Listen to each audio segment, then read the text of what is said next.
एक खातून जिसे घर में सब कुछ मिल रहा था।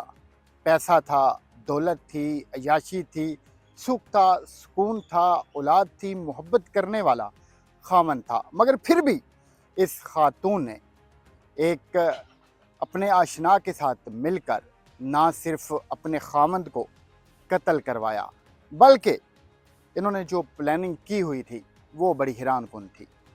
एक ऐसी खातून जिसे सब कुछ मिल रहा हो, वो फिर इस तरह का कदम क्यों उठाती है? तो ये एक सवालिया निशान है। अस्सलाम वालेकुम डीएस डिजिटल के साथ मैं हूँ ज़ुबैर रहमान। एक 40 साला खातून जिसका नाम कैसरा था।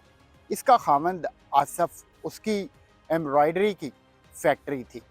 यानी कि वो एक बिज़नेसमैन था, वो ताजिर था। और जो शख्स बिज़नेसमैन होता है, आप जानते हैं कि माशाल्लाह उसके पास ठीक-ठाक पैसा होता है या फिर कमाई अच्छी होती है, तो वो अपने घर के जो हालात हैं, उनको बड़े अच्छे तरीके से ना सिर्फ़ बदल रहा होता है, बल्कि वो जो भी अपने घर वालों की ख्वाहिशात होती हैं, उनको बआसानी पूरा करता है। तो यहाँ पर भी कुछ ऐसा ही था। आसिफ़ अपनी बीवी की ना सिर्फ हर ख्वाहिश को पूरा किया करता था, अपने बच्चों का वो ख्याल रखा करता था। और फिर सिर्फ 40 रोज़ कबल इसके यहाँ एक नन्ही मुन्नी सी बेटी भी पैदा हुई थी। अब होता कुछ यूँ है कि इसी आसफ़ के पास एक रिज़वान शाह नामी लड़का फैक्ट्री में काम करने के लिए आता है। अब ये आसफ़ के क्लोज़ हो जाता है और फिर उसके बाद रिज़वान शाह जो है उसका आसफ़ के घर में आना-जाना शुरू हो जाता है। आपको पता होगा कि बाज़ औक़ात जो फैक्ट्री के मालिक हैं वो घर से कोई भी चीज़ मँगवा लेते हैं उस शख़्स से, उस बच्चे से या फिर अपने उस मुलाज़िम से जिसके ऊपर उन्हें बेइंतहा एतबार होता है। तो यहाँ पर भी कुछ मामला ऐसा ही था।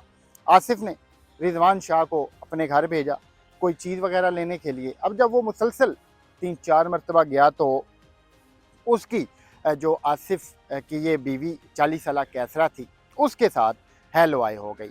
और फिर जब हेलो-हाय स्टार्ट हुई तो बात बहुत ज़्यादा बढ़ गई, मोबाइल फ़ोन तक पहुँची। फिर उसके बाद इनकी बातें आपस में होना शुरू हो गईं, गपशप शुरू हो गई।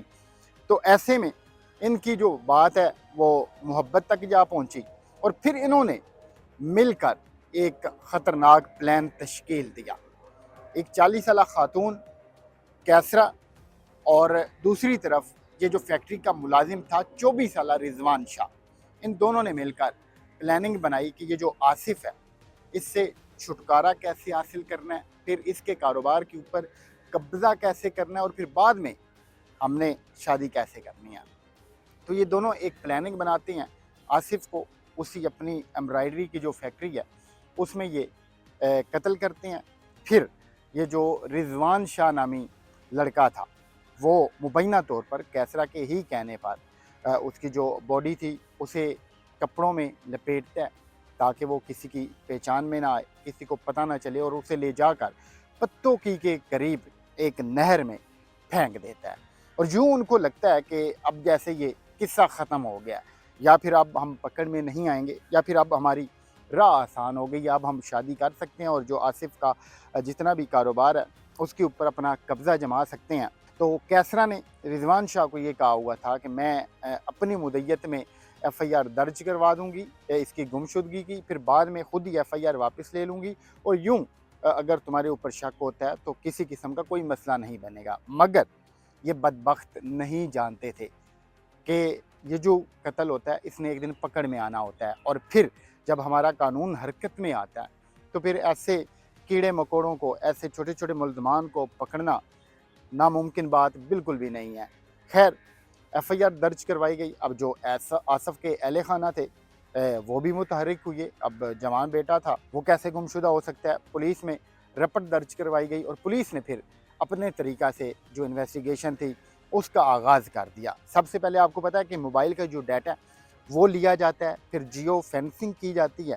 अब जब मोबाइल डाटा लिया गया तो फिर उसमें जो सबसे ज़्यादा कॉल्स थी या फिर जो डाटा था, पुलिस ने सिर्फ ये नहीं है कि डाटा लिया था आसिफ का, बल्कि पुलिस को पता होता है कि किस किस का डाटा लेना है। उन्होंने ज़ाहिर बात है कैसरा कभी जो मोबाइल रिकॉर्ड है वो चेक किया होगा, फिर उन्होंने ये भी पूछा होगा कि किसका घर में ज़्यादा आना जाना था या फिर आसफ के क्लोज कौन था। मतलब ये इन्वेस्टिगेशन के डिफरेंट पहलू होते हैं जिनके ऊपर पुलिस वर्किंग करती है। मोबाइल डाटा जब मिला तो सबसे ज़्यादा जो कॉल्स थी या फिर बार बार जो रब्ता हो रहा था वो कैसरा का रिजवान के साथ हो रहा था। तो पुलिस ने रिजवान को उठा लिया।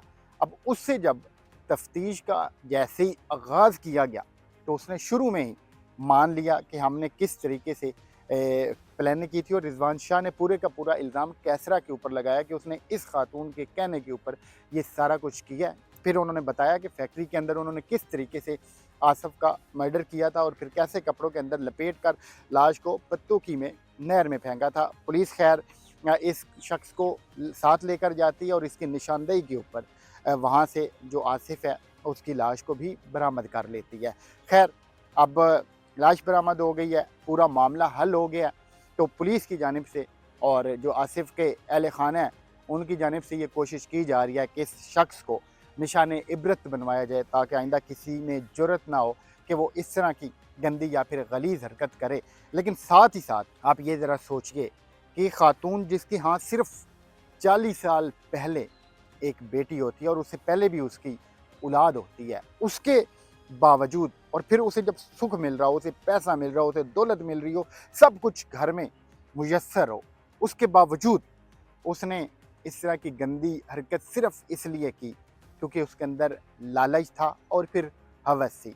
लालच वही कि जब इसका मर्डर होगा तो पूरे कारोबार के ऊपर हम कब्ज़ा जमा लेंगे और बाद में जब इद्दत पूरी होगी तो रिजवान शाह के साथ निकाह कर लेगी। मगर उससे पहले ही पुलिस ने अपनी फुर्ती से, अपनी माहिराना तफ्तीश से इस केस को निपटा दिया। तो ऐसी ख़वातीन को, ऐसे मर्दों को ज़रूर सख्त सज़ा मिलनी चाहिए ताकि हमारे मुआशरे में ऐसे और जो केसेस हैं वो ना बने। तो अपना और अपने घर वालों का खुद ख्याल रखिएगा। मिलते हैं अगली वीडियो में। अल्लाह हाफ़िज़।